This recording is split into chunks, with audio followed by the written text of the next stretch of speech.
Nakaambang pumalo sa 100 piso ang litro ng petrolyo sa susunod na linggo. Ang ilang tsuper gusto nang huminto sa pamamasada. Live mula sa EDSA Mandaluyong, nasa frontline ng balita niyan si Gio Robles. Gio, magkano na ba ang inaasahang itataas ng presyo ng petrolyo sa susunod na linggo?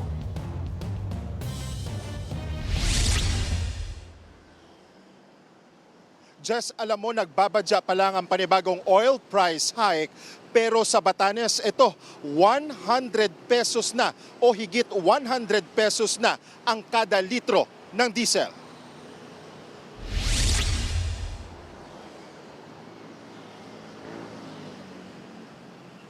Tuloy na pagtaas ng presyo ng petrolyo, bunsod pa rin ng patuloy na sigalot sa Middle East. Isa na riyan, si Mang Miroy. Ngayon, kung tumaas pa yan, abutin man 100 yan, mapilitan akong tumigil ng biyahe kasi pakikitain ko, di pagod lang ang ko. Pagod lang makukuha ko. Posible sumipa sa susunod na linggo ng 19 pesos hanggang 22 pesos ang kada litro ng diesel, 14 pesos hanggang 17 pesos naman sa gasolina. Pag natuloyan, ganito ang posibleng maging presyo ng petrolyo next week. Higit 97 pesos hanggang 107 pesos ang diesel. 80 pesos naman hanggang 90 pesos sa kada litro ng gasolina. Ang tsuper na si Mang Ray baka sumunod na rin daw sa kumpare niyang si Miroy. Nasa 300 na lang daw kasi ang kita niya sa pamamasada. Parang nagdadalawang isip na nga ako sir kasi parang nahirapan na talaga kami mag-boundary at saka yung kita.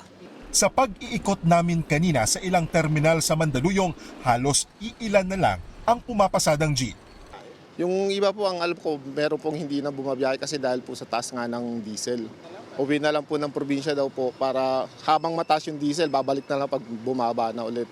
Kung sa ilang gasolinahan sa Metro Manila, naglalaro na sa higit 80 hanggang 90 pesos ang diesel, sa Batanes, higit 100 pesos na ang litro niyan sa ilang gasolinahan. Bukod sa mga tsuper ng jeep, umaaray din maging mga tricycle driver. Kanya-kanya na lang daw sila ng diskarte para makatipid. Ang ginagawa ko na lang, hindi ko pinapatakbo ng mabilis, dahan-dahan lang. Pagka malalayo ang hatid, ayaw ko ng hatid kasi babayaran ka ng mura, tapos ang layo. Samantala, aarangkada na ang pamamahagi ng ayuda para sa mga tricycle driver sa Martes. Makakatanggap sila ng 5,000 pesos. 139,000 na mga tricycle driver sa Metro Manila ang benepisyaryo niyan. Ang iba namang driver, isusunod na rin daw ng pamahalaan. Yung listahan daw po ng tricycle drivers ay ready na. Meron na po ang mga lokal na pamahalaan, so sila yung inuna natin. Pero susunod naman na po yung iba pang mga drivers.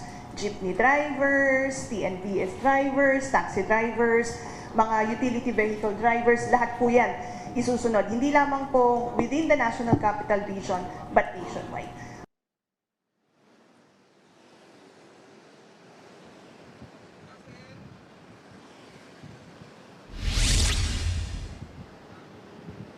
Tanging driver's license at photocopy nito ang requirement ayon sa DSWD para sa mga tricycle driver na benepisyaryo ng 5,000 pesos na financial assistance mula nga po sa DSWD. Makipag-ugnayan lang sa City Social Welfare Office ng inyong lungsod.